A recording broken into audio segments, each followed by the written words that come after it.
Mr. President, members of the Senate, I was proud last night when Governor McDonnell gave the response to the State of the Union address. I was proud last night of the President in his talking to American people about what I really consider, and I think what we all would consider, the number one topic that embraces this entire country as well as this great Commonwealth, and that has to do with jobs.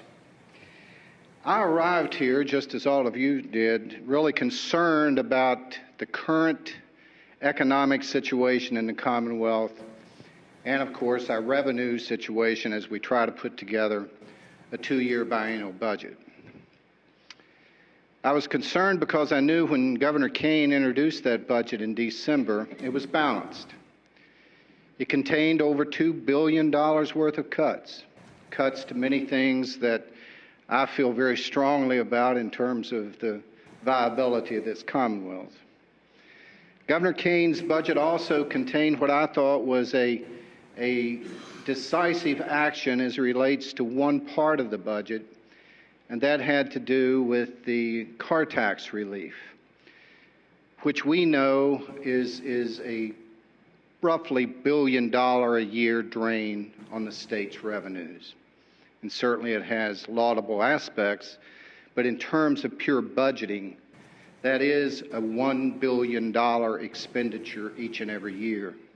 Governor Kaine addressed that, I thought, in a manner which was certainly questionable. And upon announcing it, no sooner had he announced it that the leadership in the majority of the House of Delegates announced it was dead on arrival.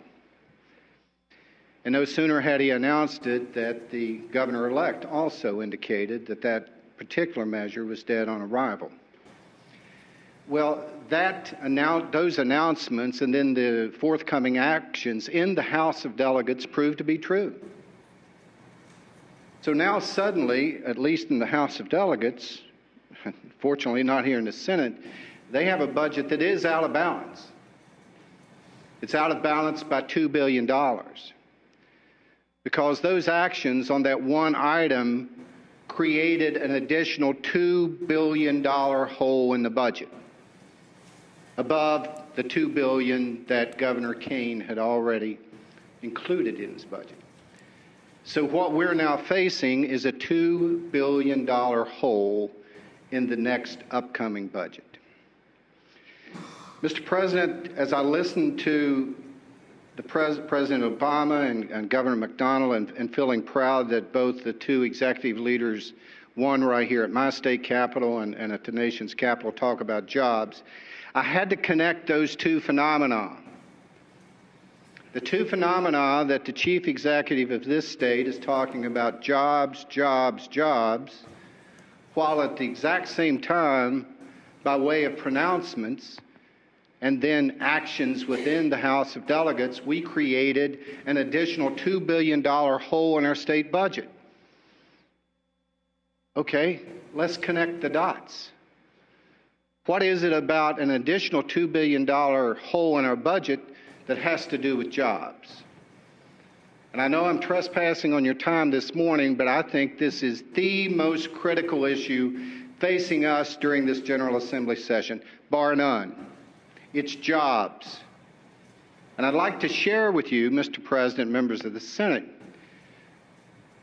how this $4 billion proposition affects jobs. Jobs of Virginians who are working, Virginians who have lived here perhaps their whole life or moved here recently, paying taxes, raising children, putting kids into school, the aspirations. What effect does this $4 billion hole, two on top of two, have to do with jobs? Let me share with you just some of the information I've been collecting about jobs of Virginians. The healthcare area. The Virginia Network of Private Providers tells me that this is based on the first $2 billion reduction, not the second. So many of these people really haven't connected the dots yet.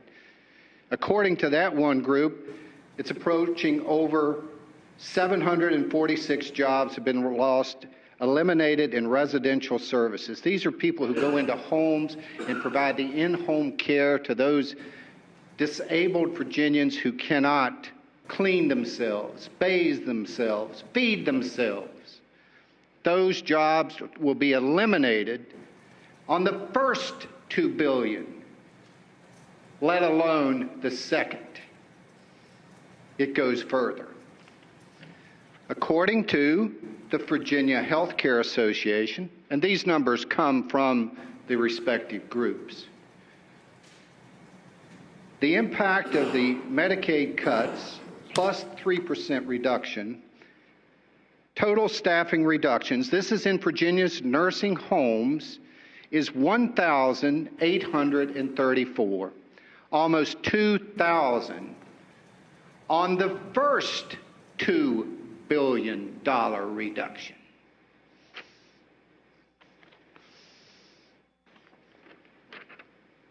Virginia Hospital Association. Now we're talking about jobs of those Virginians, nurses, nursing assistants, CNAs, you can go down the list yourself, but jobs in our Virginia hospitals. Their estimation, over 6,000 jobs at risk due to the first $2 billion. Are you beginning to get the gravity of what all of this reduction means as far as working Virginians? This is in the healthcare area. Let's move to law enforcement. We all are proud of our deputies and our police officers. The cop on the corner, the cop on the beat provides tremendous service to Virginians.